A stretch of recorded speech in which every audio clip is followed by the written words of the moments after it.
of our seats and be like, "Yo, man, Raheem, chill." And he's like, "No, fuck that." You know what? I think it's what boils down to. Certain people just have certain pleasures in life, and it's just the only thing they ever rely on, and you take that away from them. So help you God. Some people apparently it's Kool-Aid. Yeah, some people. Oh, yeah, that guy just rolled a 1. Some people. What do you mean, you people? What do you mean, you people? Yeah, that's still my favorite line of that movie. Wait, what do you mean? Yeah. I'm not huge on that movie because I think Ben Stiller's terrible, but yeah, I'm not generally huge. No, I'm not huge. I enjoy that movie. I enjoy that movie too. I like him. I've met Ben Stiller and he's not funny. You know who else is like that? Is Wallace Shawn. Wallace, he's the guy who plays that. He's from Princess Bride. He's like inconceivable. Oh yeah, that guy. Yeah. Yeah. So every role he's in is incredibly funny. And I have a buddy who worked on a video game where he was working with him to get the character animations while he was doing his voice lines. And he was like, it was a weird experience because half of me was so excited to be working with this guy. I love Princess Bride. The other half of me was like, you don't have a sense of humor at all. You just say these lines and everybody else in the studio is cracking around you. And you're just like this person, just completely distant. Like, I don't know what I'm doing. In a funny way, but he's not funny. Well, it's like he had no sense of humor. Yeah, no, that's Ben Stiller. I didn't watch that movie for Ben Stiller. I just thought Robert Downey Jr. was great. Robert Downey Jr. Yes, well, he's the best part of that movie. Yeah. And then Tom Cruise's character, because you can't even tell it's Tom Cruise. That was great. Yes. No. In general, punch him really hard. In general, in comedy, it's just you're either a stage performer or you're a writer, and it's very rare to find a comic who's both, right? Like who can actually has the stage premise, the presence, like the delivery, the timing, who can actually be up on stage and be funny and still writes most of their own jokes. Yeah. Right. Like that's just, I mean, Chappelle is one of the best stage performers, but like he had his writers, right? Yeah. Like, and he was funniest when he had his little white boy, what was it? Neil. When he had his main writer Neil with him, that's like when at the height of like Chappelle's Show and Killing Them Softly, and like really when he was the funniest in his career is when he had that homeboy with him. Yeah, and that guy was not funny at all in person, right? Like, you talk to him and you're like, Jesus Christ, this guy's like made of like wet paper, but like he knew how to write jokes. Yeah. That's why it's always so cool to be like, oh, this person is funny to watch, but they also were a writer at one point. Like I said earlier, like Donald Glover, who apparently in high school they voted him just like, I don't know why, maybe it was a joke or something, the most likely to write for The Simpsons. And then lo and behold, he wrote for The Simpsons for like several seasons. Yeah. And then, wrote for a bunch of different wrote for Conan O'Brien. Oh yeah. Yeah. I mean, just became one of the most incredibly talented people ever. Yeah. Paul Mooney is another one. Paul Mooney is very funny in his stand-up and is, was one of Richard Pryor's main writers and, was really, good at that. So, it's a rare skill to be both. That's why I'm glad I'm neither. Yeah. I couldn't write a joke. Like every time I try to purposely write something to be funny, it never works. Yeah. I can only be funny in context. Like it's like, oh, like with friends or things, and then after that it's gone and the memory's faded and I die alone. I used to actually be really good at impressions when I was younger. Me too. Yeah. I was Mr. Impressions in my 8th grade yearbook. Really? Do we have documentation on that? I think I have it somewhere around here actually. Next when the vid is over, we're all vaccinated and can safely gather, we're gonna have to find it and get that up on stream. I had a great Carbon impression before my voice changed. Oh yeah, it was spot on. And then all of a sudden my voice got deep, and it was nope, can't do that anymore. Oh, fuck. Yeah, I'm trying to imagine like just early pubescent John of just being like, "Hey guys, what's up?" And then like the next day, John voice. When I was in the child's choir at St. Bede's, I got Soprano of the Year award once. I imagine John like Homer Simpson. Mm-hmm. Did someone ever hand you a pamphlet and say the pros of being a castrata? Like, was that something that was ever floated your way? Yeah. You have a gift, you must keep it. Okay, should we start the show? We should probably, we can talk about your choir adventures, but hey, I can sing. I actually can. Yeah, I don't think any of you have ever gone to karaoke with me, huh? No, Travis had. Travis and I did the Scorpions one time together. Oh, nice. Yeah. Huh. I think I have pictures of it on Facebook from like 2009. Yeah. Jesus. I am not. I'm not karaoke. We were watching some YouTuber earlier. Natalie had some YouTuber on. She's like, 90s kids YouTube, right? And these are the 90s kids shows from Nickelodeon. And I'm watching, I'm like, oh man, I used to watch Rugrats and stuff, right? Because I was a kid. And she's like, I was born in 1995. And I'm like, you cannot do a YouTube video about 90s shows on Nickelodeon and have been born in 95. Yeah, that just reminds me of the Family Guy joke where it's like Stewie, I think, is pretending or not about being like Hugh Hefner, and it's like, look, there's Rob Schneider, and he's like, hey, yeah, no, I was in this movie, and the the Playboy Bunny is like, yeah, I was born in 1998. Right. I don't know any of your work. Yeah, that's like the joke about carding someone, and he sees the one. Right. If you see the one, you're like, yeah, you're fine. You're like, God damn. Last night we were watching that thing, and the Foo Fighters were on it, right? The inauguration. And I'm like, man, how old is David Grohl? Because I was like, he looks pretty young still. Like, and Natalie and I saw them in concert in like 2010 or 2009 or something. Yeah. I looked it up. He's like 52. Yeah. Yeah, because he was in Nirvana also. Nirvana, and their big hit was in '92, I think, because I was in college at the time. Yeah. Yeah, no, it's always amazing when you go back and you're like, wow, we're old. Yeah. No, for me, I think the coolest thing I ever heard about Dave Grohl was he was doing a show. He jumped off like the drum stage and broke his leg. Yeah. They took a hiatus, 30 minutes. He's like, all right, let's keep the show fucking going. And he starts playing. And you think about all these people where it's like, I have a slight gust of wind. Like, I must cancel the show. I was at oh man, it was one of the K-Rock shows. It wasn't Weenie Roast. But do you guys remember when they had that Velvet Revolver supergroup? Oh, yeah. And what's his name was singing. He's Tom Weiland? Or no, it wasn't Weiland. Who was this? Oh, no, it wasn't Velvet Revolver? Yes. Yeah. He jumped off of an amp and broke his leg. And he finished the remainder of the set leaning up against the drum stage with the mic in his hand and just sang the rest of the 5 songs like that with his leg broken and then left. Damn. Yeah. In contrast, I was at a Coachella and the Strokes were playing, and they got through like 2 songs before whatever his name, Julian, whatever, was like, yeah, I'm fucking drunk, fuck you, and walked off the stage. Goddamn millennials. Goddamn millennials. Hey, we're not all part of the problem. Yeah. No, what I think is hilarious, or actually respect. No, you're just all the total problem, including myself. Yeah, you're not. True. You're a millennial. You're not Gen X. I know I am. Yeah. Fuck off. Fuck you. Yeah, by like a year. Yeah. That's like reverse stolen valor.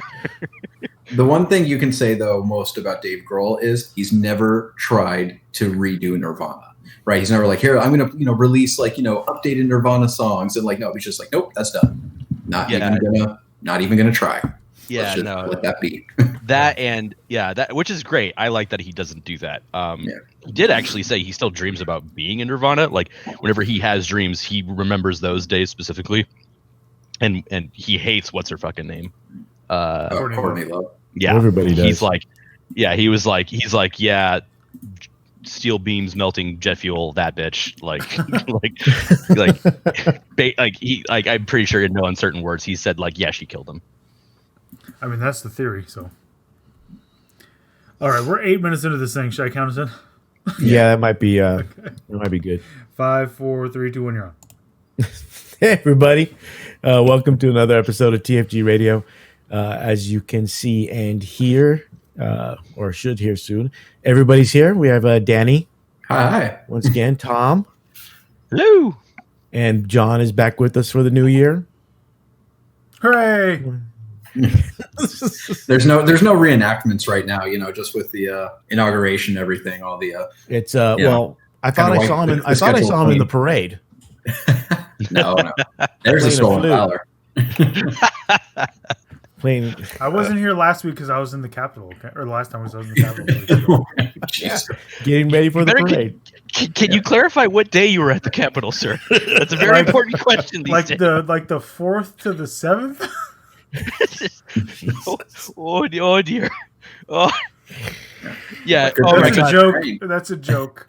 That's okay. No, but that's a brilliant idea for like a sketch for like a show where it's like this guy gets an email he thinks is a reenactment call, so he shows up to the Capitol in full colonial gear. Turns out it's the MAGA riots. He's confused, but still goes along with it. Minutemen garb on.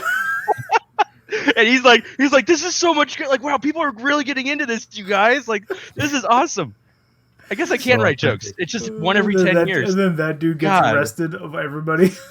They arrest 5 people, and that guy's one of them. he's like, I'm sorry, it was an email from my normal group. Yeah, I want to get man-child. If the FBI could read our private chat, they would definitely be watching us. Yeah. Well, one of us. Yeah. I'm not gonna say which. I still maintain I actually don't know who Tom is. I don't think we've ever actually met. Wow. Someone already got thrown. It must be the year of Tom. Jesus, yeah. I mean, well, get it started right, I guess. I mean, you joke about killing a politician or 5, and all of a sudden your non-white friends are social distancing from you in every aspect. We have enough to work with. Yeah, seriously. Hey, NSA, again, I don't know him. Jesus. I figured if one of us is going to make the joke about being in DC, it should be me. Yeah, that's probably fair. Well, you normally go because there's every year. Literally video evidence of me being in my classroom or in my house teaching my classes. Yes. So there's 0 chance anybody can say that I was there. I was working remote, so I have digital location data proving that I was in LA. So there's that. You use a VPN. Doesn't matter. Shh. Like giving away all the tricks. So Don is talking about secret OP Death Guard tech. So since that's first on your list our of agenda, things you want us to talk about, I don't know why you make this list, but sure. I'll call the meeting to order. He says the secret tech is 6 times 10 Plague Marines with bolter and knife, a sigil, and a power fist. And I'm wondering if he's still playing 4th edition. Damn, hateful. Hey, it all comes around. Yeah, and what's old is new again. Yeah. I mean, there's definitely some legs to that theory. I mean, it's just this is an objective-based game, and Death Guard are pretty fucking resilient, and they still fight pretty well. They shoot decent enough, to put wounds on, and you still got room for, killier tech or whatever. So yeah, I mean, I could see it working. We just probably start off by low grind game, but can we just get right out the gate with the Death Guard groups and be like, they're overreacting? This is a good book. Like, it's not the end of the world because it doesn't play the same way the last one did. Isn't that just like say la vie though? Doesn't every group say that about every codex unless you're Space Marines? And even then, Space Marine players still complain. I don't know. Some groups are happy, or some groups are better than others. Happy. The Imperial Knight group doesn't even have a post. Like somebody posted in it the other day, today, and I looked, and it was like the first post in 5 months. But some groups are just happy to exist, like the Orc group, and those guys are just happy to walk all over wherever. The most I've seen the Orc group get upset is when Orctober is not about orcs. Oh my god! Actually, yeah. They name Orctober one time, and the Orc group thinks that every October has to be Orctober for the rest of for the rest of time. I mean, I can't fault them for that. I mean, a little bit, just whatever. Mortarion is awesome. Yes. I have my painted one behind me. I have my Bloodtarian. Yeah. Mortarion. I'm gonna have to go upstairs and get Edwin's Nerf gun and then go to Adam's house and reenact what GW is going to do to Mortarion with Adam's Mortarion and Edwin's Nerf gun. I don't know. I mean, they touted how powerful he is in multiple community articles. I sincerely doubt that they're going to change him beyond whopping 25 points onto his price. I think it would be great if they did that and then just were like, oh yeah, by the way, he's an extra 150 points. That was a misprint. Yeah. Get fucked. He's still really good, all of our stock. But he's 150 more points. Yeah. Yeah. So Death Guard book is basically out. Comes out in a couple days. For those that are listening on podcasts, we're recording on Thursday night. So, and we've seen a lot of what the Death Guard book has, and I overall I think it looks pretty good. Yeah, I don't. As much as the Death Guard players complain, I guess depending what time of day it is. Some days it seems like they complain. Other days it seems like they're okay with it. And the whole time I'm watching Don, who's in our chat, like trying to hold back the tide of negativity in that group. I don't know how he has the patience for it. I mean, I'm in that group too, but I don't comment. I mean, I was in the Death Guard group that imploded that one time. Oh, So, I was There were in that several group who too. did that. The Yeah. racist I was Oh, in that I one. remember that. the white supremacist one, that Mhm. meltdown. yeah. Was it Stop a saying meltdown? the or quiet was it part just a loud. review? Yeah, it was just more like a reveal of like, wow, there are a lot of white supremacists in this group. Like a shocking number. What the Well, hell? I mean, their armor was originally white. So I Jesus. guess plagues are cool to white supremacists if they're fake. Well, I mean, let's think about what the average anti-masker looks like. Oh, Moving on. damn. Hey, Hey, he didn't say I had to moving on deal with because of one something tonight I outside said. the Shake Shack, so Jesus. So barring the complaints from the Death Guard groups, you guys anything pop out besides Mortarion? I do agree with Don. Plague Marines look good. Yeah. The thing that I noticed right away was the whole like you can't have multiple of the same HQs in the same detachment now. Yeah, Like for the ones I think that have a specific keyword. yeah. Yeah, I was can't be it bothered to remember. jealousy? I imagine that's going to be Jealousy. a Yeah. trend.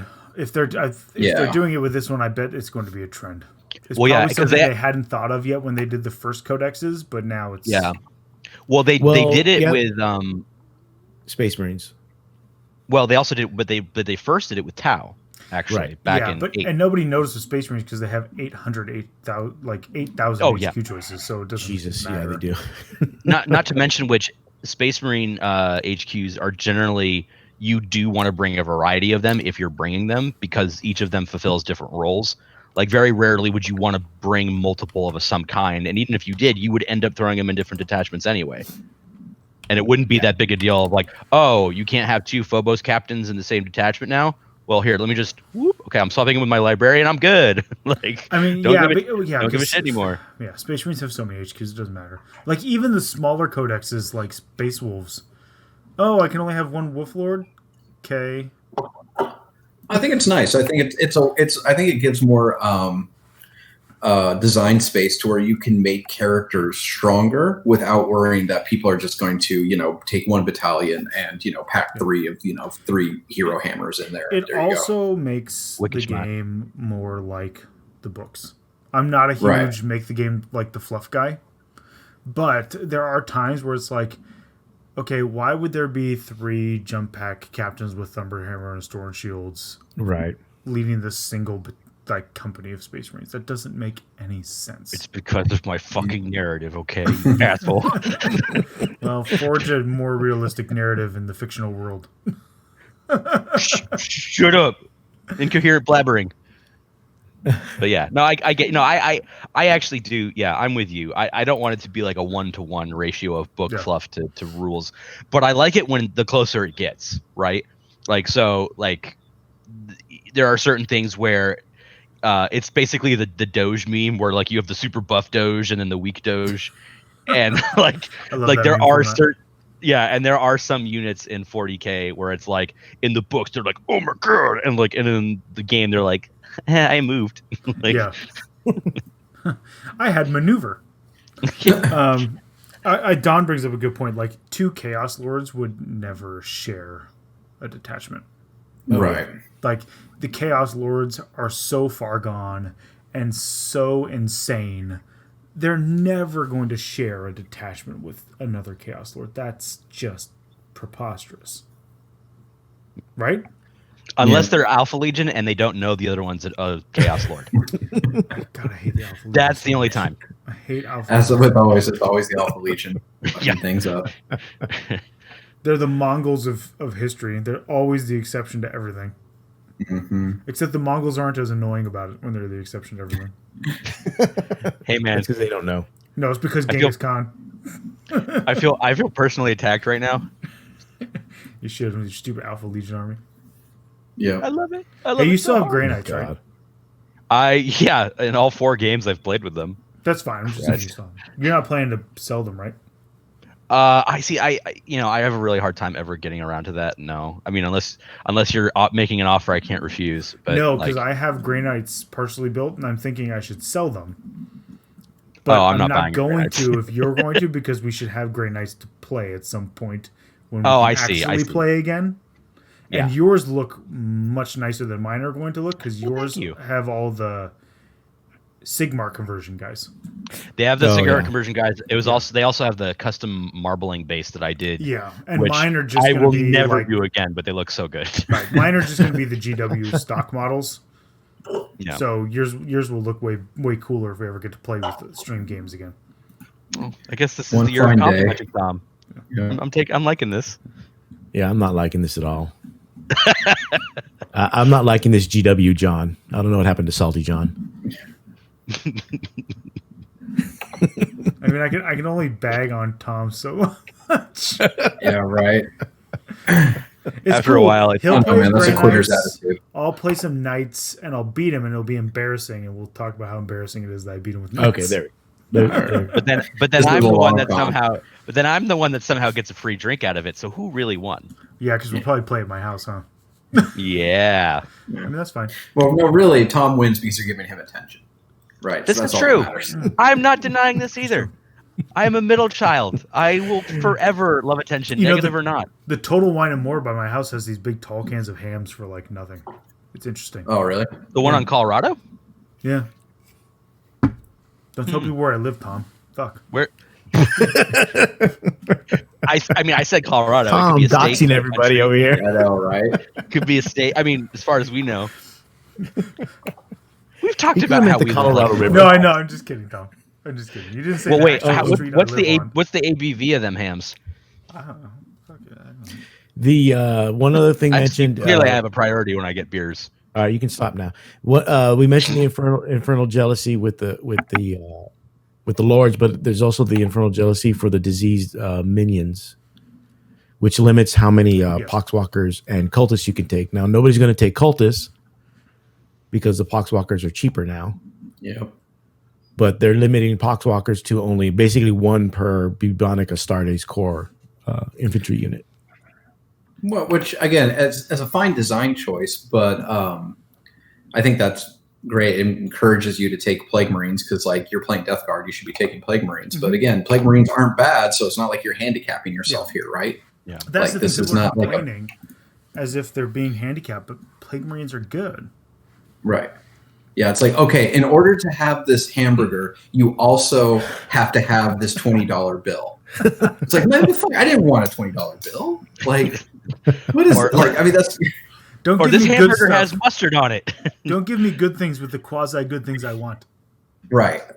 Yeah. I mean, it's just because. Yeah. Poxwalkers are good. Don is correct in the chat. Poxwalkers are good. Oh, and thank you, Kara Quinn, for a subscription. Hey, look thank you for that. Nice. But yeah, Poxwalkers are good. I mean, I think the core units of the book are just solid, right? I mean, that's something we used to talk about. I mean, way back in like 5th and 6th, right? Was that like, if your troop choices are good, yes. your book is good. Just at a certain baseline better than others, right? Yeah. Because you have to take them. And if they're actually usable and they're not just like, oh, fuck, here's my min troops and like I have to take, right? If they're actually usable, then you are just in so much better position. So I think that still holds true. And Death Guard have good troops to take, right? Like you're not really going to suffer, except for cultists. I still think good troops make or break an army, especially with the way the current missions work. Yes, definitely agree. I think that like if you have good troops and they have that OBSEC rule, which of course they're going to have whatever your version of OBSEC is, right? Yeah. Right. Then you're golden. And well, I don't believe the cultists have them. Like that's why cultists don't have OBSEC, which is why they suck. Right. Right. But that's why you can't play knights. Because you've got to be pure. And there's nothing in there with OBSEC. No, I think you can get one. You can give model. like the one. Yeah. Yeah, you can get one. But isn't that a stratagem or? That's a strategy. That's a warlord trait. But I thought knights got OBSEC if they were. Oh, so then what's their purity rule? They get their CP back for whatever. I mean, no, there's a faction seat. Right now I don't know what the new one's going to be, but the current one is you get a purity. Every faction gets their own purity rule of like you get this thing, and I thought they got something akin to Defenders of Humanity, but I might be wrong. No, I don't believe you do. Yeah, no Chaos Knights don't. Like the only thing you get for the detachment purity is Tom. I might be only remembering Chaos Knights, but I know that. I mean, there's just not a good reason to take them. I think so. Yeah, the chat's saying they don't. I'm willing to say that they probably don't. I mean, this is why again, like it's also the same problem with playing like Monster Mash and Tyranids. Even though now we have actually some decent monsters thanks to Forge World, it's like but you're still lacking OBSEC, right? And if you don't have OBSEC in 9th edition. Jeff, I too want to bitch about not being able to take 300 knights. Yes. But my bank account doesn't want me to buy 300 knights. Or your significant other. John, I don't want to build 300 knights. Actually not that hard to build at this point. They're not, but 300 of them? That's a lot of knights. I can't count how many guardsmen I put together. Not to mention, which if you've got that many, you're gonna have to do something to make them at least look a little different from each other. Well, where the hell would I even store 300 knights? Ultimate Apocalypse I have a game. whole top shelf up there full, and it's just 3. It's a Castigator, a Valiant, and a Castellan. I've got my one knight up there, and my Valiant and my other one are in the closet. Yeah, you can see at least 2 of my knights behind me, and I think I have a 3rd or 4th one in the other bookcase. Yeah, I have 2 in the battle foam case up there. Regular ones. Adam's just flexing the cool man cave he has. True. Mm-hmm. Yeah, screw you, motherfucker. I would say don't hate KR Quinn. I'm not moving 300 of anything, which is why it should be 300 knights, because you don't have to move. You can just shoot everything out of the board. You feel the table. You don't need to. Yeah. Now, or again, this is also movement trades. Hammerhead. Hammerhead games. Plenty of great movement trades. Yeah. Yeah. Could you imagine if you asked Tony to make night movement trades? He'd be like, "What the fuck? Why do you need night movement trays?" Like, dude, are you okay? Do I need to call someone? No. Anyways, we're on such a tangent because the Death Guard Codex is actually good. Yes. Yeah. It's not bad. Anyone who's complaining is just very bad at the game. I didn't look up the Terminator rules. The what are they called? Blightlord Terminators? The Blightlord Terminators? I didn't look up because they were decent last time, but I didn't look up if they were still good or not. Well, they did get they get the extra wound. They do. They move faster now. Yeah, they move faster. So I don't see why they would be worse. Yeah, they move 5 inches as opposed to 4. Because they had the 4-inch cataphracti problem, right? Yeah. Yeah. What else? They also benefit from all of the contagion stuff that you want to have them have in close combat. Yeah, which is good. Because you're going to be close to people. Yeah, they got the +1 attack, the 3rd wound. They're still T5, and they still have the 4+ invulnerable save. Okay. Yeah. That's pretty good. Still good. Did they go up significantly in points? I don't have my previews in front of me. I don't believe so. Did they preview them or no? Oh, they're 40 points per model. That's not bad. Not for what they do. That's not bad. Yeah. And then they Don said that, but they don't have the bodyguard rule. Oh yeah. Though. Yeah. Well, with Mortarion the way he is, it's fine. Yeah. Don is saying Death Shroud look cooler, and yes, I would agree with that. Death Shroud do look better. Oh yeah. Yeah. Well, visually, I've always thought they looked badass. Just besides visually, yeah. But yeah, I know you. Painting Tau. Why are you painting Tau? Because he's a glutton for punishment. Got a pro tip there. Good. Was the pro tip from the guy selling you the Tau? That's my only question. If you're gonna buy into Tau being good, I got a pro tip to sell you too. Yeah, I got about 180 models worth of pro tips if you want to join in on that. Well, see, now I feel like I have to play Tau just because if they're that bad, like, well, Speaking of glutton for punishment, I don't get to play anymore anyway right now. So no. Jeff said yes. The guy who sold him. That's amazing. Nice way to play into it. Okay, so the final verdict on Death Guard Codex is? I think it's going to be good. I think it's been mentioned that it's going to change the way people play, and I think that's why some people are upset because the way they've been winning before has changed, and they don't want to change. I mean, that's common with new codexes. I can't play what I was playing before, so now I'm mad. But yeah, but I think from what I see so far, even the -1 damage for instead of the 5+ feel no pain, I think is really good because it's at least the if you have guaranteed multi-moon one. models.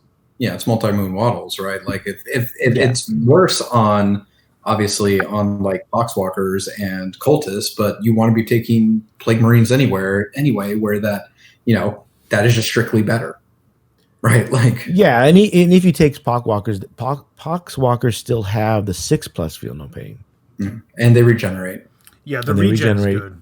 I mean, being forced to take a mix is not bad. Like they'd be broken if you didn't have to take a mix. And the other thing that I noticed, or that's been mentioned anyway, is that if you summon units, you break your army rule. Interesting. So it looks like GW when we talked about armies moving more towards their fluff, it looks like that. There's no living with them now. But what if you summon Nurgle demons? No, that even if it's Nurgle demons, wow. You're not Death Guard, you're Nurgle. If you're not Death Guard, you're Nurgle now. Interesting. Right? Okay. And that's what I mean. It's looking like more that they're pushing more the pure faction, which honestly I think is better. Benefits. I'm probably a little biased because I started playing in 3rd edition. So from 3rd, 4th to 5th, and then it's always been the one. Came in 6th, right? Or was it 7th? 6th. No, Allies was 6th, and 7th they cleaned it up. But still, like I was always this is your book, you play your book, and that's your army, and you play your army. And back then, demons were in the army book, so you could summon them, and it wouldn't affect anything. Right. Oh my god, 3.5 demon bomb is still the bane of my nightmares. They're the best. I still have nightmares of Darian running his fucking chaos bikers up the board and summoning demons into my lines, and I'm like, wait, what's happening here? Did I just lose this game? Yeah. We've been playing 5 minutes. Yeah. Cool. Well, that's how it goes. Yeah. I feel like the only factions that should be allowed or maybe even encouraged to soup up would be the t-shirt human ones. So like Guard, Inquisition, Assassins, like I feel like those should be like, or like the Rogue Trader ones now, like, Astra Telepathica, because they actually have those keywords. Like anybody that's just a straight up human should be allowed to be like, yeah, you could soup together no problems, because guess what? You're gonna need it. Well, I think right now they already allow the Imperium, you can add no problem, right? Yeah. Right depends, now. But they're probably going to keep that. Saying, does that make sense? That's what I'm saying. Like, I hope they keep that. I hope that becomes more unique to the human faction of humans. Yeah, and I don't not care what like any Battle Chaos Sisters fanboys say. Chaos does not work well together. Yeah. So it does not make sense that you'd be like, oh, here's my Corn Lord, and here's my my Death Guard Lord, and then I'm going to summon in 100 points of like Zinj demons with my Nurgle priest. Like, what? No. I can see summoning working for word bearers because that's their thing. Yes, but they're chaos united though. Oh man, right? How great would it be if we got an actual word bearers codex? Well, I want like the word bearers could summon any and like their shtick was they could summon any demons they wanted. I had a goddamn word bearers army in 5th edition. I would love to be able to play and that's a cool paint scheme. That like maroonish red with the silver trim is a cool paint scheme. It is. And if you say the Logar, come at me in the comments. Still, Logar is just the worst. I mean, you want to talk about the worst Primarch, good or bad? Logar, come on. He is the man, worst. he's all tatted up. I like tats.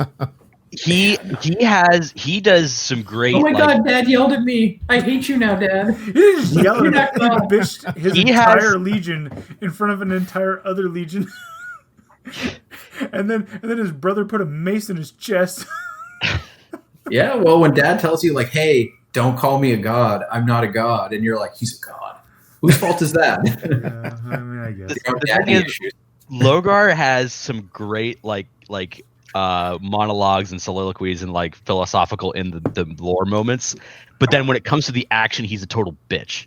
That's the thing about Logar. And Word Bearers do have some of the coolest characters in the storyline for 30K, like Argletal and the sniper dude, who we haven't figured out what the hell happened to him. If you say Corferon, I will drive to your house right now. Corferon can go fuck himself. Good. Corferon and Erebus can go fucking bottom of hell. It's like I'm talking to God and I'm like, hey God, does Horus go to hell? No, actually he's in heaven. What about Erebus? And he's like straight down, right at the bottom, lowest level of hell.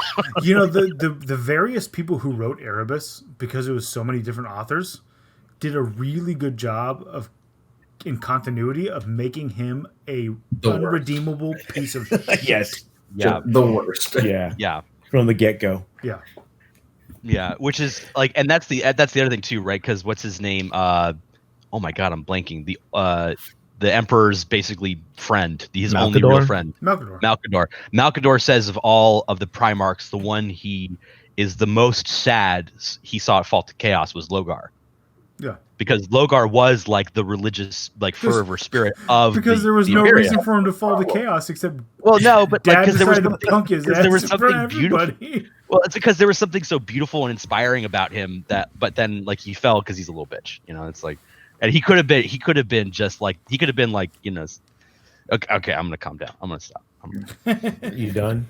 There was a comment I think worth addressing of like from KR Coin that Logar and his dudes flipped Horus, and I'm like, yeah, but they did that by. I mean, there was a lot of.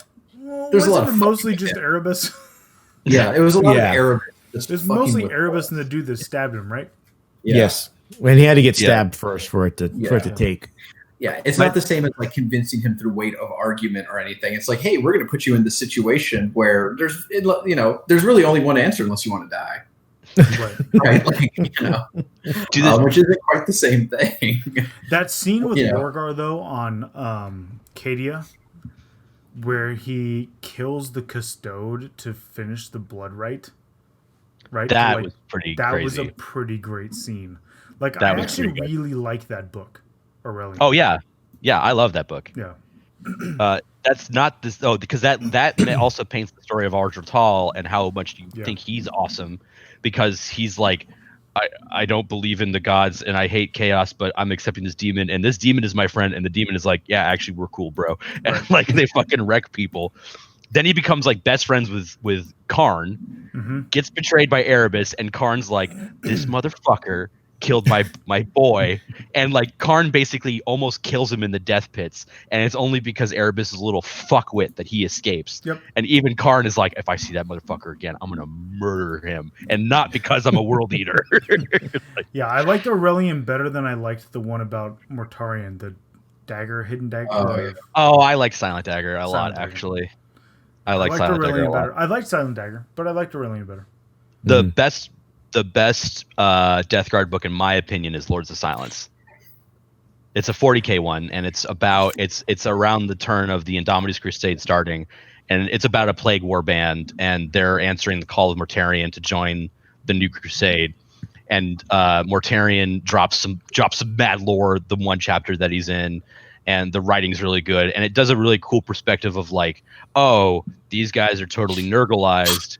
And like they're like these droning humbugs, kind of like the plague bearers, but they still have individual personalities, and like they harken back to some of the memories of the siege, but very barely, because they were actually still writing that. Right. It's really cool. I really liked Lords of Silence. Yeah, I think that book came out just before the Horus Heresy books, the Siege of Terra.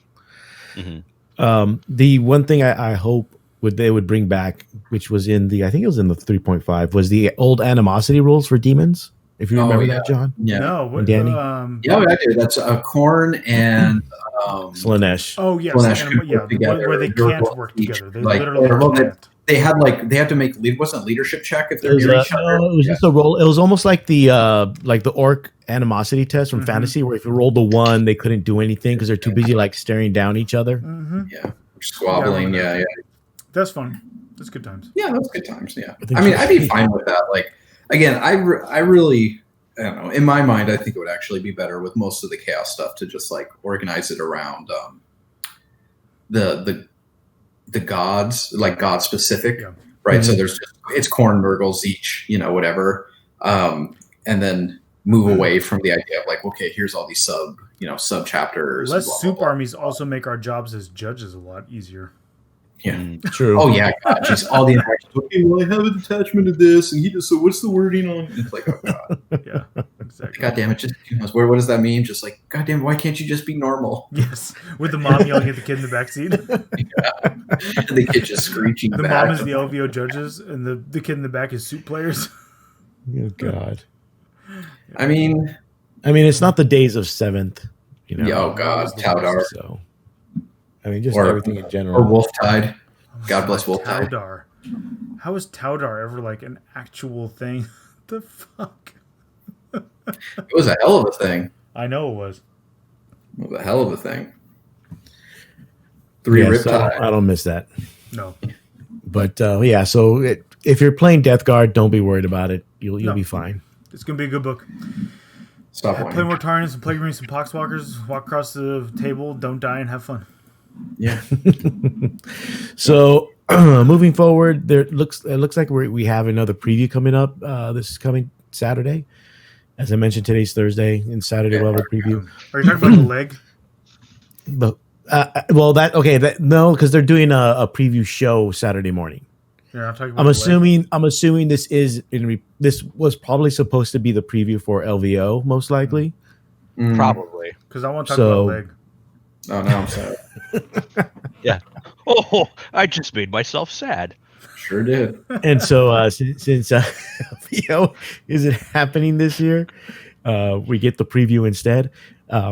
They show us basically what they're going to talk about, which is they're going to have stuff for Age of Sigmar, 40K, Kill Team, Adeptus Titanicus, and Warhammer Underworlds. But there's a 6th banner that it looks like that they put a question mark, so a lot of people are wondering what that is. We also got a preview of a Titan leg, and we don't know if that's going to be for regular 40K or it's most likely for Adeptus Titanicus. Don't do that to me. It is. Sorry. No, I want it to be a new Porphyrion sized plastic knight, because that leg looks like the Porphyrion foot. It does look like Porphyrion's big chunky ass legs. Yeah, it looks like. It looks like. And the armor plates look like the Porphyrion ones too. I'm going with Adeptus Titanicus, and it's going to be the giant cathedral Titan.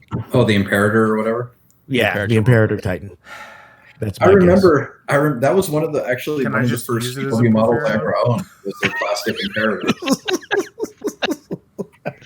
Sorry, Danny. What was that? Yeah, sorry. I was just going to say the plastic Imperator from the Epic box, right, where they have the cardboard Gargant, like the cardboard cutout Gargant, and then like the actual plastic Imperator. That was one of the first models I ever got for GW before I even got into before I got to 40K. Because I honestly, I was like, what, 8? Like I didn't realize that they were the same, like in the same universe until I actually like got into 40K and fantasy and was like, oh, this is the same company. I can read. Like, look at that. Yeah. Oh. Yeah. Hey, would you look at that? Because the gun on the knee, it just looks like something. I don't know. It could be the Porphyrion or something similar. It could be put a stubber on a Porphyrion's knee. I can see that in Epic. But we'll see on Saturday. Other people think it's that, and that was for the secret, whatever, the preview, the rumor mill or whatever. Release? No, I think it's the kangaroo. That was something else. The Waroo. Because I have some kangaroo memes. The Waroo. I have some kangaroo memes cycling through there. So far.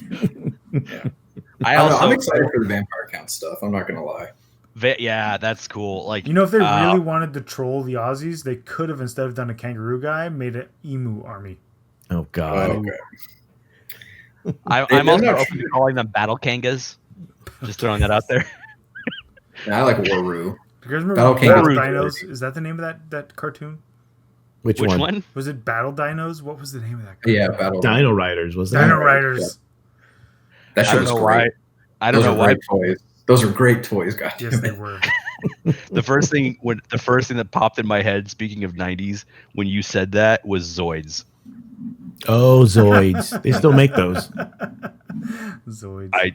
I loved that show when I was a kid, man. I don't know why. I just fucking ate that shit up. It was on Toonami. It was great.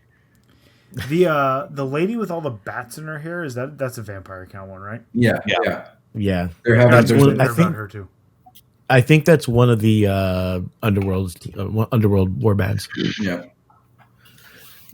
So, thoughts on what the mystery banner is? I love Born Again Man Child. Fuck those emos.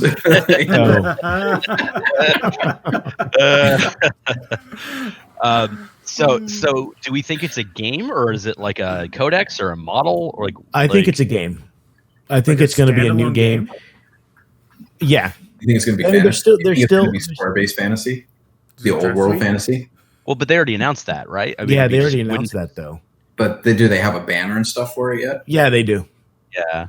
Okay. They even showcased like concept drawings for Kislev polar bear cavalry, and the map, which is like basically playing Total Warhammer, and that's the map. I think it's supposed to. I think the old Hammer is supposed to take place during the time of the three emperors. Right. So no Lizardmen for me. I don't think there'll probably be Lizardmen in there. I don't think the old world had discovered Lustria besides the Skaven and Dark Elves. Well, they could do something. They could do something parallel to it. Like they don't. That's never stopped before, Dan. I know. Yeah. But they still have like a lot of specialist games like Man of War, Battlefleet Gothic. Come on, Battlefleet Gothic. Come on, and not just the shitty, Imperium versus Chaos, like the full factions. Please let me play my goddamn. If it's Battlefleet Gothic, I'm spending my money on that. I know that. I would totally get into Battlefleet Gothic. All I'm going to say is I'm pretty sure. I'm going to say it's Battlefleet Gothic, and the only reason I'm going to say that, I mentioned this in our chat when I first got it, was because I had just bought the Separatist fleet for Armada, for Star Wars Armada, and that's the only reason they'll put that out now. But it could be that. It could be Man of War. Fuck, it could be fucking Dreadfleet again. I don't know. Were Man of War or Dreadfleet actually in any of their IPs, or were they something separate? No. Man of War was fantasy, battle, right? Yeah. Okay. Yeah. And there's been a shit ton of naval battle games coming out in the last year, both historical and fantasy. Although there's only one fantasy. That could be cool. Battlefleet Gothic right now. There's the two companies that I know of that were popular at the time either aren't around anymore or they're just rebuilding their IP because the original company closed down. And I know Osprey just put out a book called A Billion Stars, which is basically space combat. Yeah, not to mention which actually they also tend, I've noticed, for certain things, if they have a video game for it, they don't feel the need to do the board game of it right away. So that could mean that they already have Battlefleet Gothic. They could be waiting on it more because they still have Battlefleet Gothic 2, or they could be doing what they did for Necromunda in reverse, where Necromunda came out, and then like 8 months later to a year, they were like, oh, by the way, guys, Under Hive Wars on Steam, which I still haven't played, actually. Which I did not enjoy. You didn't like it? Not really. It was okay. Oh, okay. But when did BFG 2 come out? It's been a year already. That came out. No, that came out a while ago. 4 or 5 years ago. Yeah, Battlefield. Yeah, that came because I was in my the old second one. Time doesn't exist. Here, I have Steam open. It should tell me. It came out late 2018. I'm 90% positive it came late 2018, early 2019, because I was in my old apartment when I played that. Jesus Christ, that was a long time ago. Time doesn't exist anymore. Yesterday was a long time ago at this point. Dude, this morning was a long time ago. Release date January 24th, 2019. Boom! I was almost on the money. I said early 2019. Almost only counts in horseshoes and hand grenades. Well, you know what? I feel like Battlefield Gothic has both of those things, at least metaphorically. The Necron croissants do look like horseshoes. That's fair. Yes, I did like Warhammer. Yeah. I did like Battlefield Gothic 2 on the computer. That was fun. Yeah, featuring the most. And I still miss campaign the of all goddamn steampunk time. naval combat game. What was that one called? Dystopian Wars. Dystopian Wars. I still miss Dystopian Wars. I liked that naval combat game. That was fun. Yeah. Yeah, the company that owns that sold that IP to somebody who would have actually done something with it. Yeah, because right now it's still. Oh, actually, what they did was the company folded the Dystopian War universe into the Wild West Exodus universe, so they're combined now. Even though they haven't done anything with it since buying the IP, as far as I know. Shocking. So something along those lines, like because they also made a game called Uncharted Seas, which was the fantasy version. And they haven't done anything with that either. So I wouldn't be surprised. Like I said, so Man of Wars could come out.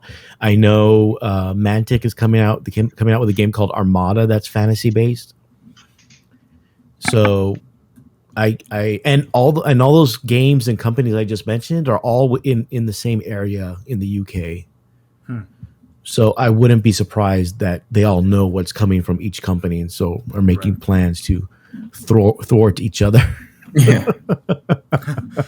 We're going to crush your niche game that's going to sell 100 units with our niche game that'll sell 112. Yeah. Yeah, that still makes them number one.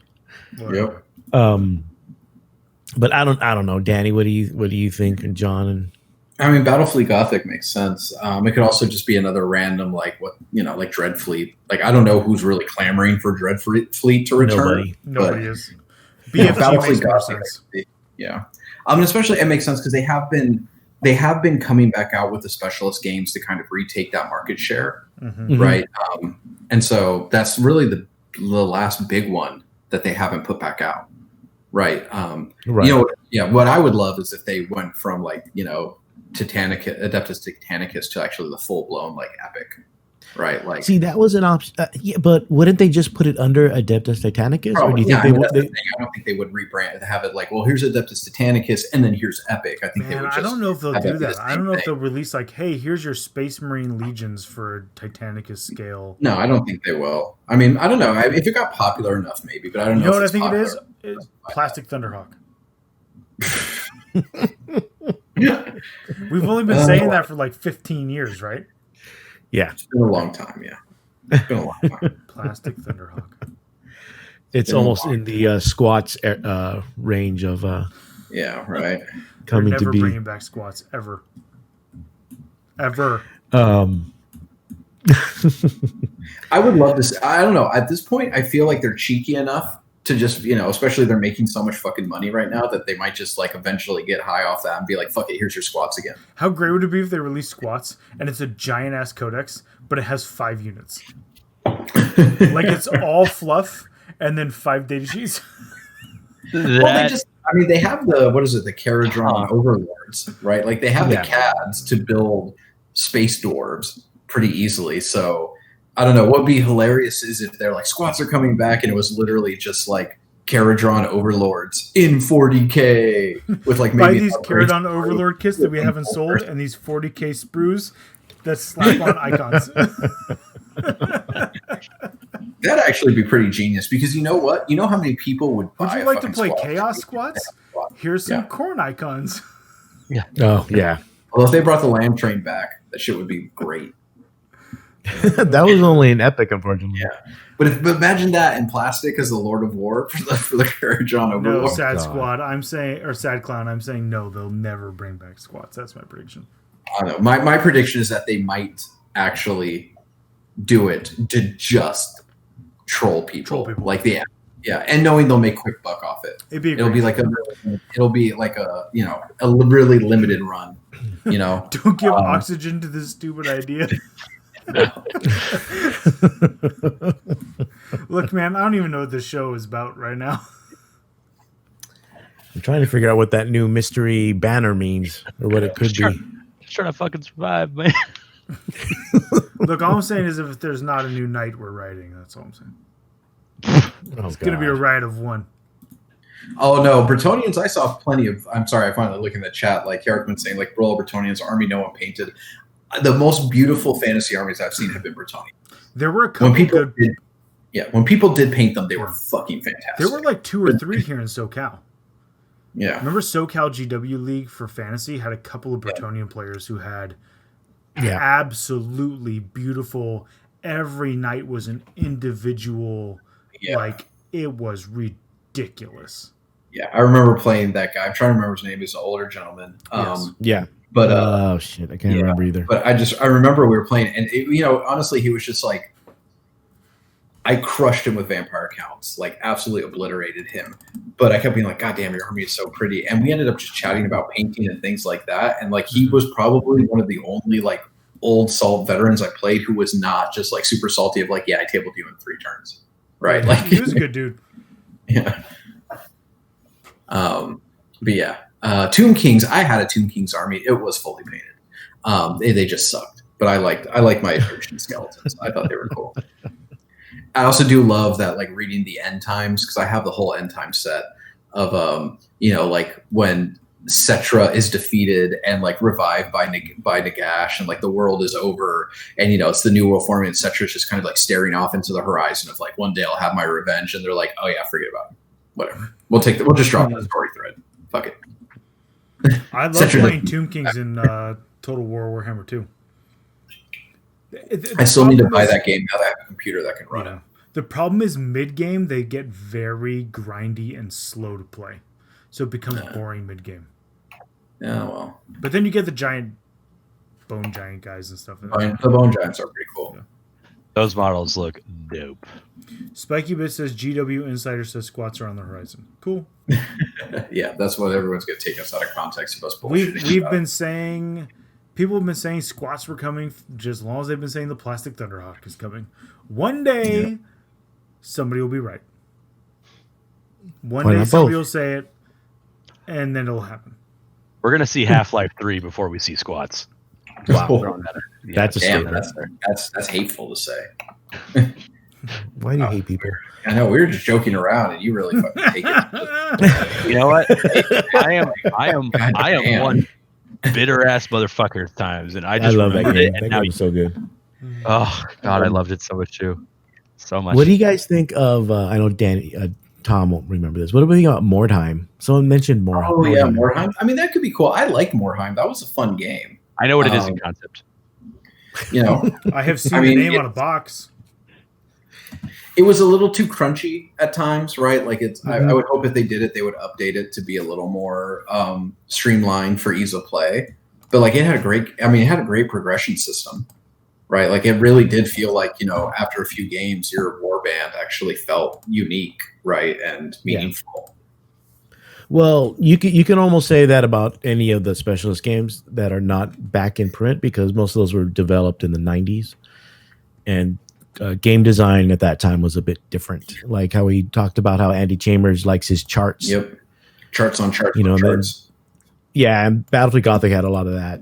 So I'm wondering how much they would streamline it, or would they try to keep it more like the original, so you still have all the charts? I mean, honestly, that's a tough call. Like I would, like if you were giving me the keys to that kingdom, I wouldn't know. I'd have to do a ton of market research, because it's like, okay, are you actually trying to appeal to a wider audience? Right, make this more of a game that's friendly for people to enter into, and then you got to streamline, right? Because that's that's for the last decade, that has been what game design's pushed to, is streamlining, ease of play, ease of entry, because that's how you actually get people to play it. But who plays these games? Who plays specialist games? It's usually people who want the crunch. They want the complicated rule set. They want the kind of 80s and 90s era game design. Yeah. Right. Adeptus Titanicus even said that they're more for experienced gamers as opposed to new players. Right. There's a reason why you only see people of a certain age or higher playing those games. What are you trying to say, John? That Trying to say Adam's, you, man. Adam's crowd denier. Jeff is saying Gorka Morka. Oh God. Don't forget about Which the is glorious a lion's possibility. return. Yeah, they've been talking about the lion returning forever too, Dan the Kraken. Yes. Eventually, the lion will show up. I'm sure. Oh, I We think went an it's entire that. edition without a new Primarch. Nobody's Well, coming yes. back. So They've decided that was a mistake. No, I think they're just. I think they're saving the Primarchs for like, oh shit, the gravy train is finally slowing. We need to pump out some. We need to pump out some money. Let's print some cash. Put out our Here you go. 2014 sculpt of Fulgrim as a serpent. Yeah. Born Again Manchild is saying it could be like another version of either like Silver Tower or Blackstone Fortress. Yeah, maybe. I don't know. So I wonder another- how successful those were, honestly. I don't know. I mean, if I got anything, it was for the models, not for the game itself. Yeah. Oh yeah, exactly. I got them for the models. Yeah, like I have a ton of the Trader Guard. Yeah. I have the Ogren and the Chaos Ogren and the Chaos Commissar. Yeah. I mean, I always assumed that those board games were meant for like, let's test some CADs. Let's put it out into the feelers to see what people are buying and what people are interested in, and then use those CADs to actually build the army later. Right. Right. But we'll see. I mean, I don't know. Someone said something that was cool of like, a 40K version of Underworld, right? Like that could be cool, or even a 40K version of Warcry. I'd love that. That'd be It's called dope Kill as shit. Team. Isn't it called Kill Team? No, because Kill Team is like old Kill Team. It's very crunchy. I mean, it's been updated, but it's a lot more crunchy. It's not like Warcry, because Warcry is simpler than AOS, right? It actually boils AOS down even more than it's already been boiled. So I think that would actually be really smart to do with 40K. It could be the return of the Hobbit. Those games weren't all that bad. I was like, Jeff, move on. I still have my Easterling army. Oh, God. I wish I saw my Jeff Balrog. is correct. On that note, moving on. Jesus Christ. We're talking You're about the one the that brought up more Lord of the Rings. Oh my God. I mean, I love the Lord of the Rings, but I brought up the Hobbit. That's pretty bad. I mean, as long as is it the old cartoon Hobbit or is it the Peter Jackson Hobbit? That's the real question. I don't ever want to watch the Peter Jackson movies ever again. The Hobbit ones. The Hobbit ones. Oh. I don't know. I enjoyed them. I actually had. I enjoyed them. Do you know what friend, it takes for me to not like a movie? Not much. Yeah. No, it takes a lot for me to not like a movie. It takes a lot, actually. Outside of comedies. I can't do slapstick kind of bullshit. Like, I'm not big in that. But pretty much you sit me down in front of a movie, I will like it and enjoy it and be fine with it for the most part. It takes a lot for me to not like a movie. Think about our chat. You guys are always talking about the Star Wars movies, and I'm always like, those ones are fine. That was cool. I enjoyed that. What John means is I'm the one ranting about how much I don't like the sequels, and Danny is being truthful, but also egging me on in his opinion of how he liked them. And then John is proudly like a baby goat, just standing there like, I thought it was okay. It was fine. Well, it's the same thing with the DC movies. Everybody's like, I hated Batman versus Superman. I'm like, it's cool. It's fine. Yeah, it was fine. Yeah. They had a callbacks to all kinds of different things. Whatever. That's how I feel about that one, actually. I'm like, yeah, it's fine. No, Like, it takes a lot for me to not like a movie. I did not like the Hobbit movies. The thing, because it's been so long since I've seen them, the only complaint I can remember about those movies is that pretty much everything was CGI. And I'm not one of those people where it's like, it always has to be real. Like, CGI can be incredibly well done. Like, it's fine. But like, we had gone from the Lord of the Rings movies where there was so much attention to detail and so much devotion and care, and then this looked like it was just like, let's Hollywood print money, bitches. Like, like not even getting into the story. My other thing was like the action sequences were way too over the top. Yeah. Like, even in Lord of the Rings, there's a couple of times with Legolas in particular that you're like, this. Yes. But, I was definitely trying. But because it was just him, and he was like the only elf, And so you could like write it off as like he's the only one doing it. It was fine. But in The Hobbit, it's like, are you kidding me? They're having a running battle going down a fucking river in barrels and like jumping it. Like, what the fuck is Which actually doesn't happening even right happen now? in the book. They're just in the barrels. Right. They're just Well, in I would barrels. I would just like to point out though that The Hobbit is meant as a children's introduction trying, Jeff. into Lord of the Rings, Yes. and that is like the Hobbit movies. They are meant to appeal to children more than young adults, the way Lord of the Rings is. Right? It is meant to be more exaggerated. Yeah, The Hobbit is actually a children's tale. Yeah, so I think Peter Jackson captures that A pretty 600-page well. children's tale. Right. Yes, actually. The Hobbit's not that long. The Hobbit's not 600 pages. Shut up, English professor. I'm just saying, like, in terms of capturing what The Hobbit is meant to do, which is to be an easy, childlike entry into this very extended universe that Tolkien created, right? The Hobbit movies do that because they are much more appealing to younger audiences than Lord of the Rings is, right? Yeah, so stop hating on children, John. All I heard you say was much more Moving on. dumber audiences. Wow. So Kara Quinn is asking, Sad Clown is asking, the cartoon Hobbit and Lord of the Rings better or worse than cartoon Watership Down? I don't know what Watership Down is. You don't know what Watership Down is? I'm sorry. What in the Sea flying? lion? Sea lion? No, you're okay. Have you seen the I'm getting my cartoon? goddamn Damn car. it, Danny! I Give me my had Tom. goddamn card. I'm I gonna had go Tom fucking on the kill you. leash. I'm gonna I go fucking kill literally you. had him. I could see it in his eyes. This is me grabbing my keys to go kill you. Get in my car. Can't do this Did shit they right do now. a new goddamn version of Watership Down? There was. It's terrible. It was CGI. It looks It was pretty horrible. bad. Oh, I didn't see it. The cartoon Watership Down is. I saw the first. Yeah, I saw that one. The original is hands down better than any of the. That one actually scared me.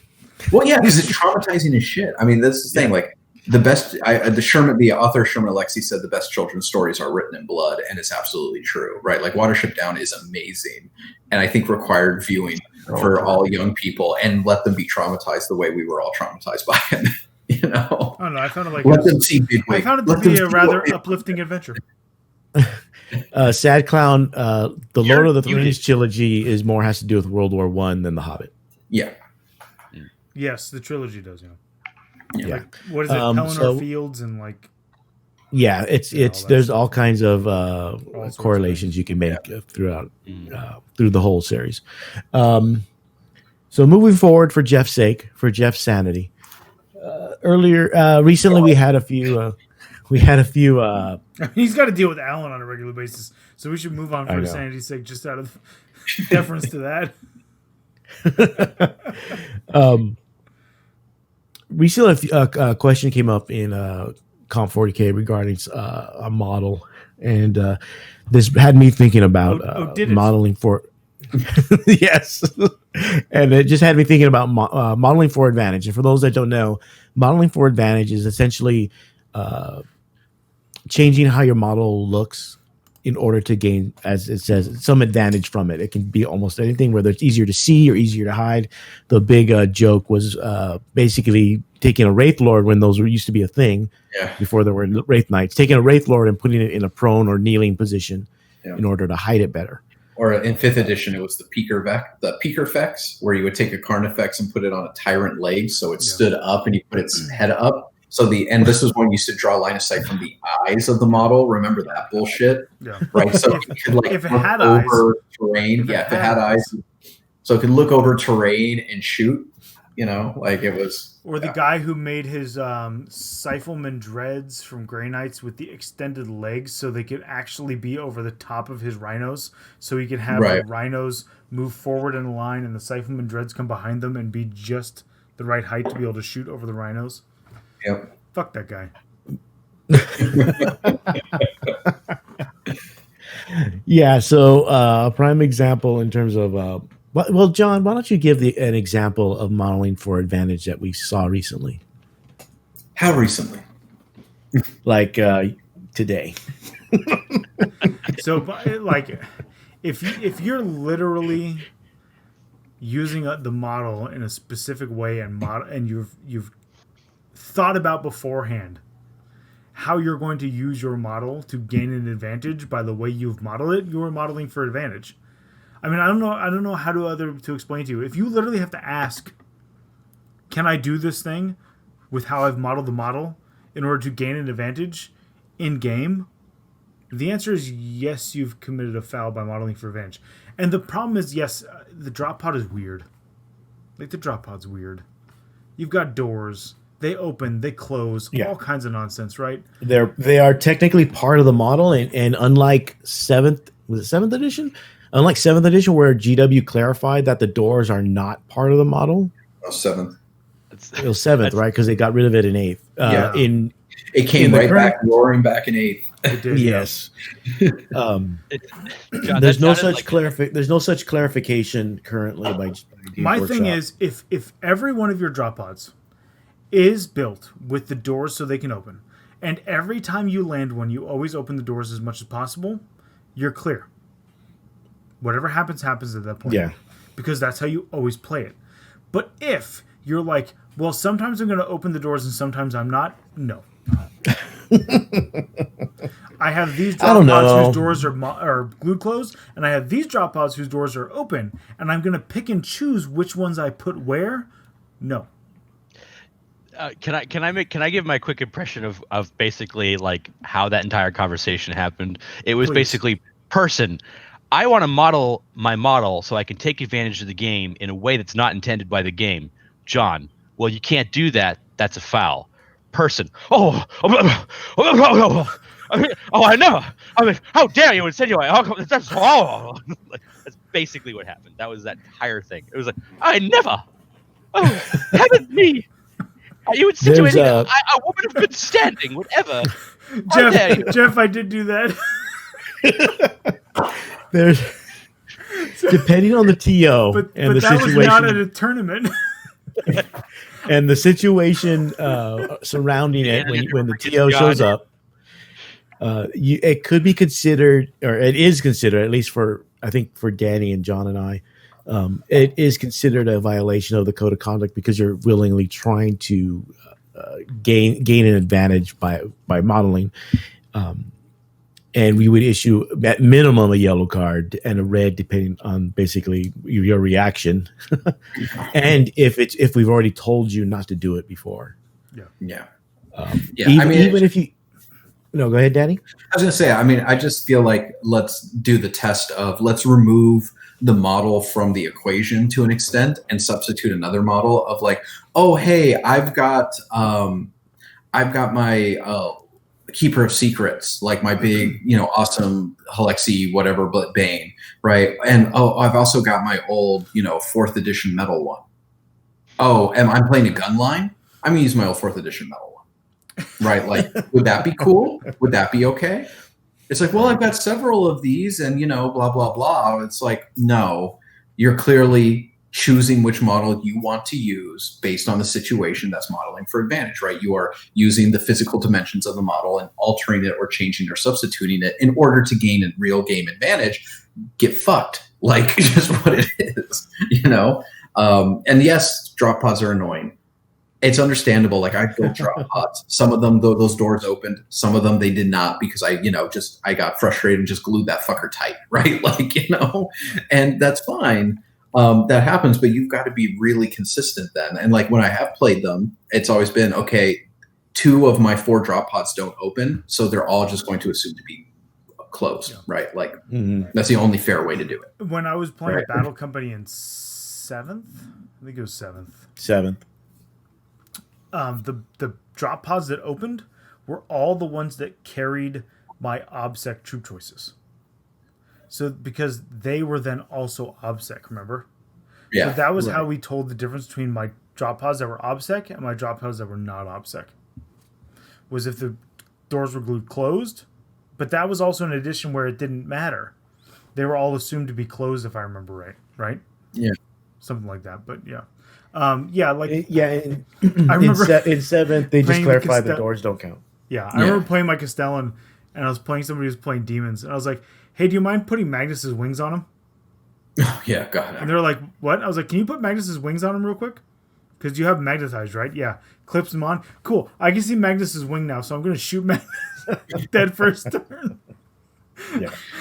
Or the guy when I think it was 7th edition Taladar, and we walk over to his table at LVO. Hey, we have a question. And I go, okay. And I walk up to the table. Oh, yeah. It was 7th. I remember. And it was like the 4th time I've been called to this table. And I'm like, okay, tell me what's going on. They tell me, okay, wait, stop. First of all, where's the rest of that Tau suit? Where's the rest of that, what is it called? I think it was a Riptide. Riptide. It was a Riptide. He's like, what do you mean? I'm like, that's only its legs. And they're like, yeah, I have it magnetized so like I can make sure it fits underneath this terrain piece. And I'm like, no.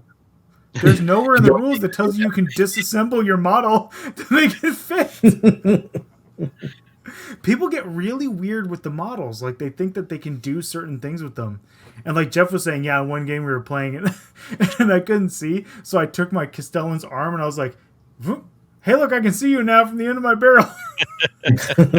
But that was a game on a Tuesday night where, like, I extend my measuring tape and knock over Tom's models on the table next to me. Like, we're not being serious when we play on Tuesday nights. Although I was seriously pissed when you did that. I've done it multiple. Which instance are you talking about? I would trade it all just to live that moment again. Just to go back and live even that one moment of John knocking over my fucking models. I mean, I've done that multiple times. I've done it while we're playing actively. Yeah. You look me dead in the eye like a cat. You'll just be like, knock it over. Like, God damn it. So, I mean, yeah, like, you shouldn't do that. You shouldn't be modeling for advantage. You shouldn't be using it that way. Guys, don't do it. There's and then Jeff brings up a point. We used to have he was a Space Wolf player that had he didn't have what he had a super heavy tank. It was the no, it was the not the is it the Falchion? Falchion, yeah. No, it's got the double barrels. Yeah, but there's one. He didn't have the Falchion. He had a different one, and that one had a turret. Right, that could move. Yeah, the double barrel one's a rounded turret.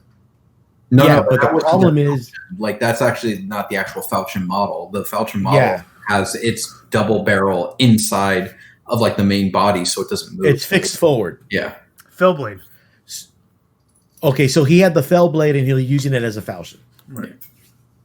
So, and the Fellblade has a turret, so he would move, and Jeff. This is what Jeff got, and so the guy would move the turret, so he could either see or not be seen.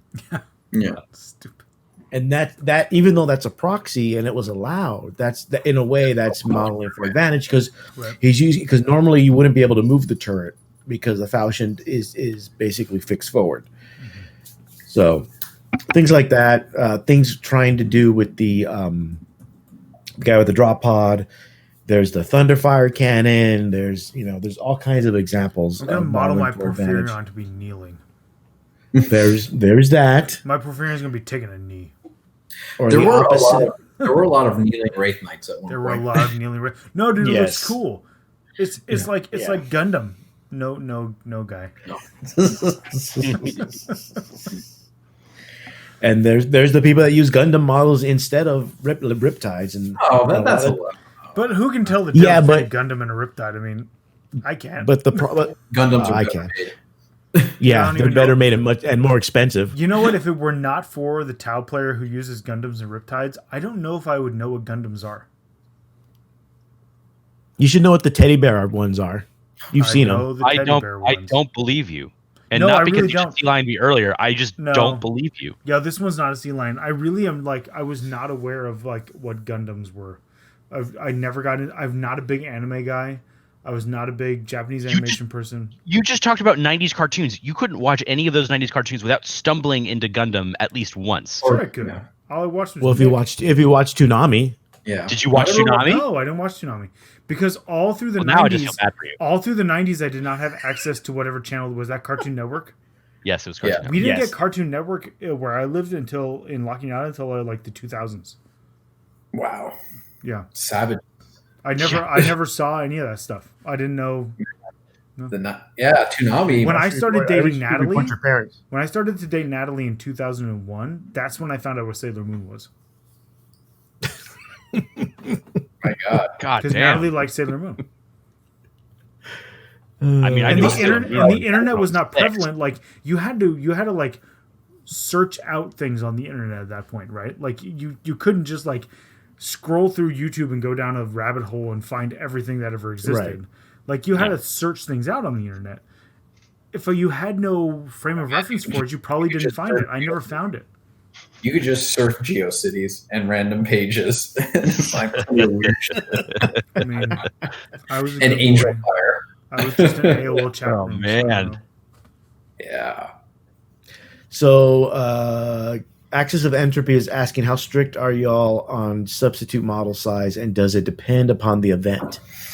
Yeah, I mean, I think that's fair to say. Like, if it's an art, if we're running like an RTT or even like one of our GTs, right? Like, there's a certain level of like, okay, yeah, it depends. We don't necessarily have to be as hard nosed because this is, more of a local event.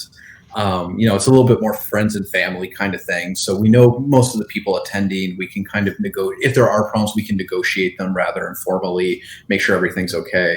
But like LVO, where there's 800 players, and we know a lot of them, but we don't know 800 players, right? And we have generally that consistency, right? And that consistency only comes from the hard edge. Like, this is what the rule, right? And we're generally pretty strict. People ask about, like, you need to bring the actual size model with you, so that you can put it in place. Remember the guy that brought the back when people were bringing buildings. Oh, yeah. Remember the guy that brought the building that put the extra platform so he could put the artillery on it? They asked easier? about it. Yeah. He asked about it, and they got mad asked at me because of my response. Remember? Well, your response was no, No, but my response was more than no. I know, but essentially it was. And then Reese had to be like, dude, what did you say to this guy? Because I got an email, and I was like, well, I told him this, and he's like, well, I mean, you're not wrong. Yeah.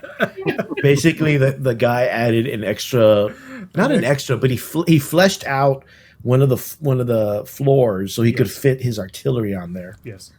At the time, I think this was 7. It wasn't even fleshed out. Remember, he added plastic card to the top floor so that it was wide enough so that he could fit the Thunderfire cannon on top.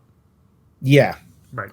Because or whatever he was using you'd literally not be able to fit it. He's like, well, I wasn't asking about that. I was asking about if my basing was proper. And I'm like, I don't care if that's what you're asking about. You can't add shit to the gangplanks on the top so you can fit your Thunderfire cannons on them. I mean, you've got to respect the inventiveness of, like, I need to, like, scrape every possible inch I can out of this, right? Yes, buying the Tycho toy, oh god, from your local Dollar Tree to make into a Orc vehicle or even a Imperial Guard vehicle or whatever, or any vehicle is that was always special. Or the Turtles. No, KR Quinn, none of us were asked to play in the no LVO event. I don't know why. Why wouldn't you want any of the judges to play? I don't get it. Because we don't have a streaming. But most of the people that are playing are streamers. I can stream. I've streamed games. Okay, I mean, you're streaming right now, bro. I'm streaming right now, bro. Come at me, bro. Okay, let's compare the quality of streaming that we normally do compared to what they do. I mean, I have access to better streaming equipment. We just don't use it because it's hard to set up. You know what? Expensive. Well, it's also we're in SoCal. We're specifically we're in LA County that has over 1 million virus cases, and the idea of I'm complaining, and there'd be zero chance I'd get the go ahead to have people come over and do that. So no, and it's one of those things of like it's not doable, especially everyone can make their own choices, but at least I'll say for me, like my mother is currently undergoing radiation for breast cancer, so her survival likelihood of getting through COVID is like barely is like 0. Right. So I can't, my kid's not in school. Like I'm not taking that risk because it's not one of those like, oops, like someone in my family got really sick and they had a shitty 2 weeks from it. It's like, like the odds on bet is if my mother gets it, she dies. Right. Like, so I ain't fucking with that. Right. Like that's just what so yeah, I mean, that's probably a thing. And then, maybe the people organizing us are like, fuck, I'm glad we don't have to talk to those people for a year. Right. Like, and that's fine. God bless them. Access of entropy In my experience, that is an absolute correlation. It is absolutely a correlation between the type of person who would bring a partially assembled army to a tournament and the type of person who would give you a shitty fucking game. Yep. Yeah. Yeah, I think that is definitely more causation than correlation. Yeah. Absolutely. Those two people are the same person. That Venn diagram is a single complete circle. I feel attacked. Your stuff's assembled and painted to the best of your ability. Well, I've been assembling a lot of stuff. I was telling Tom the other day. Yesterday I built a Demon Prince and my Bloodthirster in the same day, just to put them together. Because I'm trying to clear my shelves, even though I'm probably not painting anything. I'm at least trying to build all my stuff that hasn't been built yet. I was making a lot of great hobby progress, and then we got sent home, and the kids got sent home, and now Edwin works over there at the desk where I normally paint and build. So, and now it's at a screeching halt. Yeah. Yeah. Now you got to get his ass. The desk is full of his 2 Chromebooks and all of his school books, and Did you say 2 Chromebooks? He uses 2 Chromebooks. Yeah. Damn. It's hard, the Chromebooks are. Does he type on each one like he's like a No. So he uses the one. Does he need dual screens like his dad? Dude, I got quads. Dual screens. I was gonna say screens. Well, you got to start somewhere. No, the thing with the Chromebooks are you can run the Google Meet on one, no problem. But as soon as you try to start typing in the document while you're in the Meet, and the Chromebooks just can't handle it. So he uses one to stream his class and be in his Meet with his teacher, and the other one he does his work on while the Meet is going on. It's essentially what I do. My one computer streams my classes, and I use that to click through my lessons and do all that stuff. And the one below me, the 2 screens below at the other computer, that's the one I use to make any edits to things that I'm currently working on with them. So if they're watching me make edits on a Google slide, I'm doing that on my other computer, so that way the stream is not affected at all. Mm-hmm. It's just the nature of this ridiculous way of trying to teach. I mean, I was going to call you a technological marvel, but Yeah, I just found out 2 days ago. I'm doing this until 2022. My district has already said fall 21 is going to be digital. Oh my god. Oh man. Please don't call my boss. So you can support Danny by sending him booze and cartons. Yes, if you'd like to PM us for his address, we will facilitate you sending him alcohol. Marlboro Reds are definitely appreciated. I love my Cowboy Killers. And when the days are hard, Lucky Strike Unfiltered also definitely. Oh my God, Lucky Strike Unfiltered are so good because they're toasted. They are toasted. I do miss feel you're about to storm Normandy with them. I do miss a good cigar while golfing. And actually, fun fact: when you were smoking the Luckies, you always had to smoke in World War II. You had to smoke with the label out, so it would be the first thing to burn. Because worst thing that could happen to you if you knew German was you get caught, speak German, almost convince them that you're a German, but then you have an American cigarette. Yep. Germans did the same thing with the German cigarettes. Mm-hmm. Karakun was hoping we would be involved with the we very Las Vegas Nopen. We have very people who are organizing Las Vegas Nopen don't like us. Yeah, that's my assumption. Well, they don't like you. Very tangentially. We've given them one too many penalty cards over the years. Yeah. Well, or we've talked shit about them, one or the other, or both. I don't give a shit. Either one is fine. I never talk shit. I simply speak truth. Which to some people is talking shit when you tell the truth. We have given input on some of the questions that they have asked about, that they're unclear on. Yeah.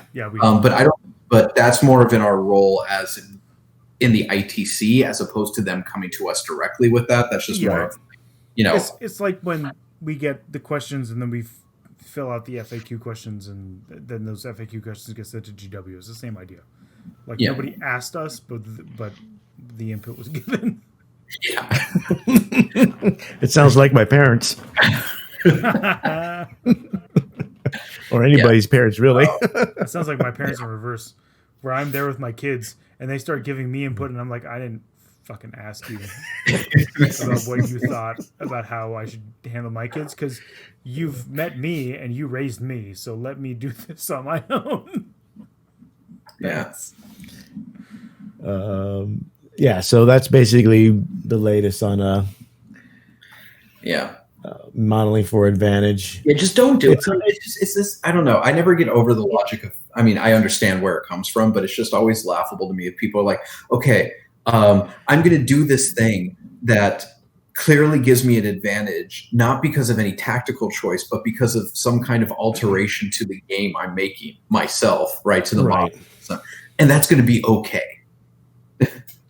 Right. I mean, and please show me exactly in the rules where it says I cannot do this. Oh, as soon as somebody says that, I know they're trying to pull something. Like everybody knows that. As soon as when they tell you to please, when they ask you to please cite the page where it says I can't do this thing that you think I can't do, which I clearly should not be allowed to do, it's just obvious what they're after. Yeah. What is it? The last LVO we were actually got to be at. Someone was arguing with me about some decision, and they're like, "Can you show me on what page exactly this?" And like, I was just tired. And after everything that happened, my only response was, "I don't need to. I'm the judge." Right? Like, you sound more like a parent. Yeah. Like at that point. Yeah. It was just like, I don't need to, guy. Like, here it is. And it was some stupid, like, I think the guy wanted to, the guy had slotted bases and he didn't glue them into the slotted bases so he could take them on and off. Apparently for like storage or something. But he was trying to do that shit of like, my guys, I can maximize my combat by taking my guys off their base so they don't rub into each other. I was just like, no, dude, like, no, don't do that. Sometimes. Tell me where it says I can't take my guy off the base. Yep. I decline. You're wrong. That was like when I was doing the templates. And I'm literally the judge, and I'm doing the templates, and the guy goes, "I think you put the template in the wrong place." And I'm like, "I'm the judge. The template's where I say it is." Yeah. If your game has gotten to the point where I have to be placing your templates, the template goes wherever the fuck I say it goes. God, I will say it. I don't miss those things at all. I don't miss templates at all. I don't either. No. So if you have any questions, if you're honestly worried about, modeling for advantage or have any questions, just ask the TO of the event. Oh, hey guys, what happens if you deploy your Ares gunship? God damn it, John. And it's touching the edge of the table, but it's also outside your deployment zone. Can I give you an 18-question survey about whether or not I can move it and use it on the first turn? You can you could take this shirt, except this without the R part. You better come get before it gets cold. Yeah, no. It's just, and again, honestly, like most people, like, I do plenty of like kit bashes and conversions and things where like the size. Yes. Well, yeah, fuck you. I just agreed with you. I don't know what you're upset about. I'm pretty sure we've disapproved some of your conversions. I know, it's amazing. Sometimes I do it just to piss you guys off. But like, again, 99% of the time, most people do that are not looking for an advantage. They just like, this is my cool character model, right? Like, and we, the common line we get for LBO is bring the original model. If it becomes an issue in game, right, have the original to sub in, right. And it's fine, right? Like, it's not a big deal. And I think, again, most people don't mess with their models because they're trying to gain some advantage. It's purely just like, I like doing this because I like customizing my army, right? I think this looks cooler, and I think, say, go for it. Just, make sure to talk to the TO beforehand, and have a backup, right? And have a backup, yes. Yeah, and if you're going to convert, make sure that you're trying to stay somewhat within the fucking footprint of the model. If it's if you're like, I want to make my cool custom Mortarion, cool. He should have the same hitbox as the actual Mortarion, and not have his wings be like, fucking the just tiny little Demon Prince wings. When it's like, here it is. Man, do you remember when Demon Princes didn't have wings and you had to like find wings from other GW kits to put them on your Yes. Demon Prince? Oh my god. I remember when Flyrants didn't have wings. Oh, that's Hive right, Tyrants didn't Flyrants. have wings. Oh And my you God. had to find them. And I fully admit, like, I had the like little tiny like third-party demon wings Harpy that wings? I just put harpy wings. I put like 6 of them on and be like, well, there's his wings, right? Like these tiny ass things, Right. And I still have like I think 4 old metal Hive Tyrants, and I have 3 plastic. Actually, I think I have 4 plastic Hive Tyrants with proper wings because the moment that kit came out, I was like, well, actually, now there's a real hitbox. There's a real model size for these guys with wings. Right, I should probably get 3 of them. Yeah. So last thing for the night is basically listener and Patreon questions. Today we had a Patreon from Adam V. I still don't believe we actually have a Patreon because I've never seen any money. All goes down. Yeah. It all goes to the lovely folks at I don't know. Right now. Deja vu. No, you know what? I used to go to those, but they're just too. I haven't been to either one of those for years. They didn't satisfy your outlandish needs. No, there's another place I go to, and I haven't gone to since the virus hit. So, I honestly at this point think that you have like all of this money secreted away. You have your own private island where you hunt men. I think you really overestimate. Man, what is the name of that? No, it's like a cheap version of that. It's like really simple. It's like he knocks a guy out. Yeah. What is the name of that story? Get out, everybody! Everybody has to read it in like high school or junior high. What is the name of that one? the island where they hunt. What? The Island of Dr. Moreau. That one? No, that's the one where they experiment on people, and Yeah, it's like, there's one where they hunt people. Isn't it the most dangerous game? I think so. Yeah. It's 'Cause in the like most dangerous every game high is man. school literature anthology, right? Like You're talking about Lord of the Flies? No, that's kids. No. Okay. Battle Royale. I don't know. No, that's Japanese. That's No, not that's going to be in PUBG. most. Yeah, that's PUBG. Which we should do after this. Sure. Man. Sorry, Daddy. I mean, he can stay on. You can stay.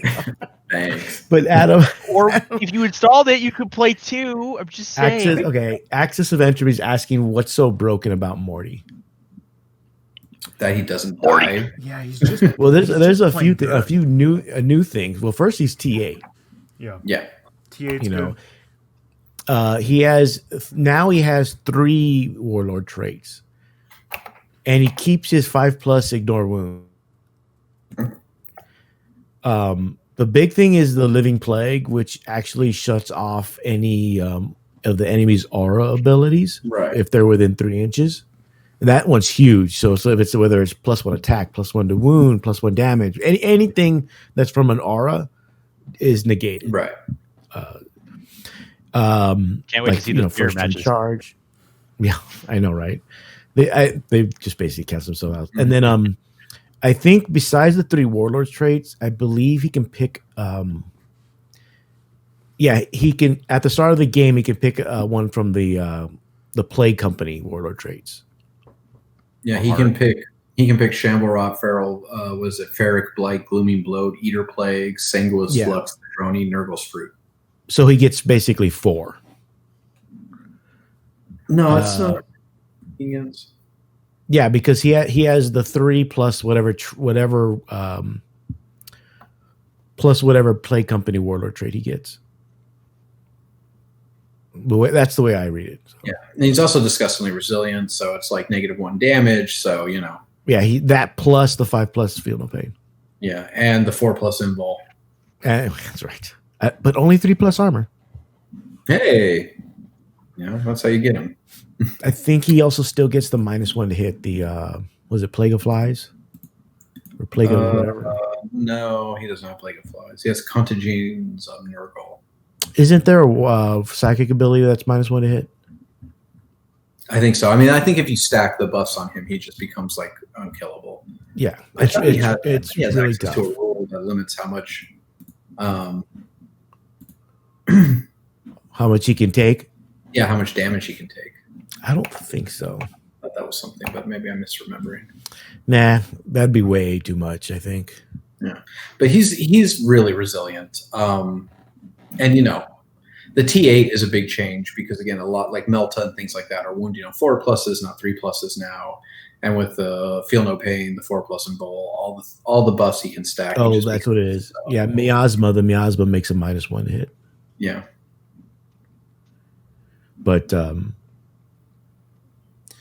yeah, so that's really what makes him really so tough. So we'll see how people deal with him now with all this. And for some armies he was hard to deal with before. Yep. So did they? I don't know if it's been spoke because we don't have the full book, but I don't think Death Guard can do the old switcheroo, right? Of letting him warp time. Yeah. No, he can't do that anymore. Okay, because I was gonna say like that. That was all. I mean, I love doing that to people, but yeah, he can't first turn charge at least, right? Unless you deploy forward. Yeah. So that was really the only question. There's a nonsense question from Alan, so I'm not going to mention that. Yeah. Well. Imagine that. I know. He seems so stable, though. I'm so shocked we would give such a silly question. If there's no other questions from the chat, I don't think there is. Oh, maybe give him a second. Yeah, I mean, I've said this before, but I'm in the philosophy of like I think it's good to have those big centerpiece, like holy shit models in the game that are actually like viable. Like the new Porphyrion that they're going to preview on Saturday. John, yeah, you keep hope alive, bro. But it makes the game more exciting than just like cool. I've got 60 unkillable OBSEC units. You've got 60 unkillable OBSEC units, and we're just going to sit here and like trade objectives and grind for fucking 2.5 hours, right? Like that might be a better way to win, but that's not very fun. Having big kick-ass models like Mortarion is fun. Depending on the context, grinding it out for 2.5 hours might not be such a bad thing. Not generally the people I play Warhammer with. So I said depending on the context. I'm insulted. Dan the Kraken 18 is asking, as a Marine player, he still thinks Eradicators are 5 points too cheap. 5 points. I know they got a 5 point. Another 5. I think they got a 5 point increase in the points update. Look, as a Space Marine player, I think that I should be able to model my drop pods for advantage. Okay. Ah, Jesus.